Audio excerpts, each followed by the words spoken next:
अस्सलाम वालेकुम। आप देख रहे हैं ड्रामा सीरियल शेर में फजर की माँ उसको कहती है कि फजर देखो, अगर तुमने अपने बाप को धोखा दिया तो तुम जानती हो ना कि वो तुम्हारा बाप क्या करेगा।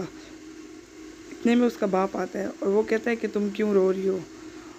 उसकी माँ उसको कहती है कि ये ऐसे ही परेशान हो गई थी, पुलिस देख के डर गई है। तो वो कहता है बेटा तुम्हें परेशान होने की कोई ज़रूरत नहीं है, अभी तुम्हारा बाप ज़िंदा है, लेकिन मुझे तुम पर फ़ख्र है जो तुमने किया है। फिर वो अपनी बीवी को देखता है और वो कहता है कि साइका तुम भी रो रही हो। वो कहती है कि मैं माँ हूँ ना, घबरा गई, अपनी बेटी को परेशान देखकर मेरा दिल घबरा गया है, तो इसलिए मुझे रोना आ गया है।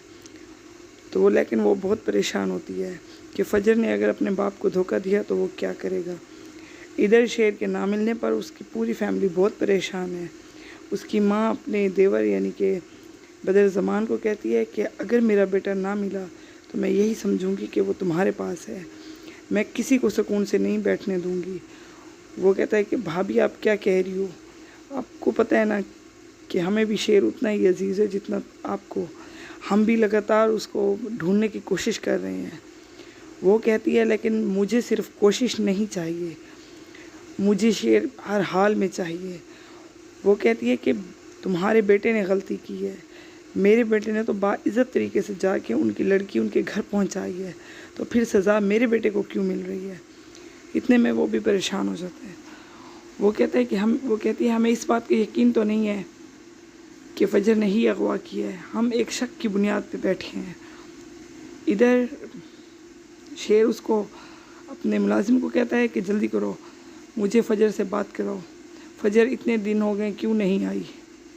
जब वो उसको पेन हो रहा होता है तो वो कहता है बस फजर को वीडियो कॉल लगाओ और मैंने बात करनी है। फिर वो फजर से वीडियो कॉल पे बात करता है और वो कहता है कि तुम क्यों नहीं आई।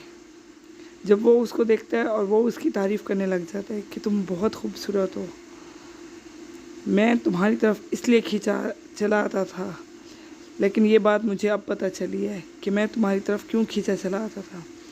वो कहती है कि तुम पहले पागल नहीं थे, तुम अब पागल हो गई हो। तो इस पर वो हंसने लग जाती है और वो उसको बताता है कि मैं अब तुम्हारे बगैर नहीं रह सकता, तुम मुझे ये बताओ कि तुम मुझे मिलने कब आओगी। वो कहती है कि मैं तुमसे मिलने नहीं आ सकती और मेरा मोबाइल भी बंद होगा क्योंकि मेरे सिम मेरे बाबा ने ले ली है।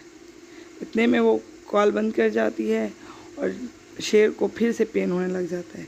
उसकी माँ उसके चचा को कह रही है कि तुम्हें हर हाल में मेरे बेटे को मुझे ला कर देना होगा, वरना मैं किसी को चैन से नहीं बैठने दूंगी। इस पर उसकी जो सौतन है वो कहती है कि इसकी बातें बिल्कुल ठीक हैं, वो सही कह रही है, एक जवान बेटे की माँ है।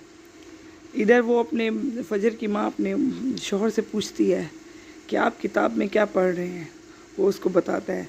फिर वो कहती है कि आपने किताबों से क्या कुछ सीखा है। वो उसको कहता है कि मैंने ईमानदारी सीखी है, मैंने कंप्रोमाइज़ करना सीखा है, मैंने बहुत सी बातें सीखी हैं। फिर वो कहती है कि तुम ये कैसे भूल गए कि किसी का मर्डर करना कितना गुनाह है। वो कहता है कि तुम नहीं जानती कि मेरे दिल पे क्या गुजरी है जब उसकी मगरूर माँ ने मेरे से वो ज़मीन का टुकड़ा लिया। मुझे जिस तरह काका साहब की निगाहें देख रही थी तो वो मुझे अंदर से काट रही थी।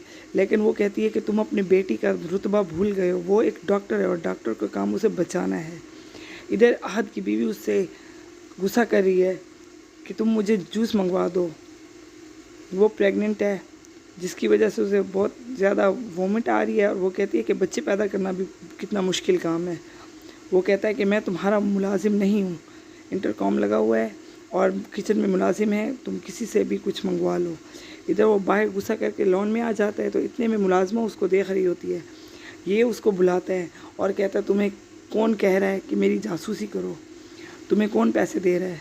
मुलाजमा उसको बताती है कि मुझे कोई पैसे नहीं देता, मुझे आपकी आवाज़ अच्छी लगती है इसलिए मैं आपकी आवाज़ सुनती हूँ, मेरे दिल को सुकून मिलता है। जिस पर वो खुश हो जाता है और वो कहता है अच्छा तुम्हें सिर्फ मेरी आवाज़ अच्छी लगती है। वो कहते हैं नहीं, आप तो सारे ही मुझे बहुत अच्छे लगते हैं। तो इस पर वो खुश हो जाता है, हंसने लग जाता है। अच्छा, और वो कहता है कि और बताओ तुम्हें और क्या क्या अच्छा लगता है। वो उसको बता रही होती है। फिर वो कहता है कि अंगूठी तुमने ही चोरी की है ना। वो उसको बताती है कि हाँ میں نے گھر کی چھت نہیں تھی وہ ڈلوانی تھی۔ وہ کہتا ہے کہ تم مجھ سے مانگ لیتی، تم نے چوری کیوں کی؟ اتنے میں پولیس شجاعت کے گھر آ جاتی ہے فجر کا پوچھنے، تو شجاعت اسے بیل کے کاغذ دکھاتا ہے۔ پولیس کہتی ہے یہ تو ہمارا کام تھا جو ہم نے کرنا تھا۔ شجاعت کہتا ہے ہو گیا تو اب یہاں سے چلے جاؤ۔ وہ چلے جاتے ہیں۔ اتنے میں احد اس کو شیر کی بہن کو پتھر مارتا ہے۔ وہ دیکھ رہی ہوتی ہے اور وہ غصہ کر رہی ہوتی ہے کہ یہ کیا حرکت ہے۔ اتنے میں احد کی بیوی آ جاتی ہے اور وہ اس کو بلا لیتی ہے۔ وہ کہتی ہے کہ میں تمہارے لیے چائے لے کر آئی ہوں۔ وہ کہتا ہے کہ تمہیں اللہ کا واسطہ ہے، اس کے آگے ہاتھ جوڑتا ہے کہ تم میرا کوئی بھی کام مت کیا کرو، تمہارا میرے کام کرنا مجھے اچھا نہیں لگتا۔ ادھر فجر کی فیملی خوش ہو کے کھانا کھا رہی ہے اور وہ بہت زیادہ فجر کے کام سے خوش ہیں کہ تم نے شیر کو کیسے پنجرے میں بند کیا ہے، ایک بیٹی ہو کر بیٹا بن کے دکھایا ہے۔ پلیز چینل کو سبسکرائب کر دیں۔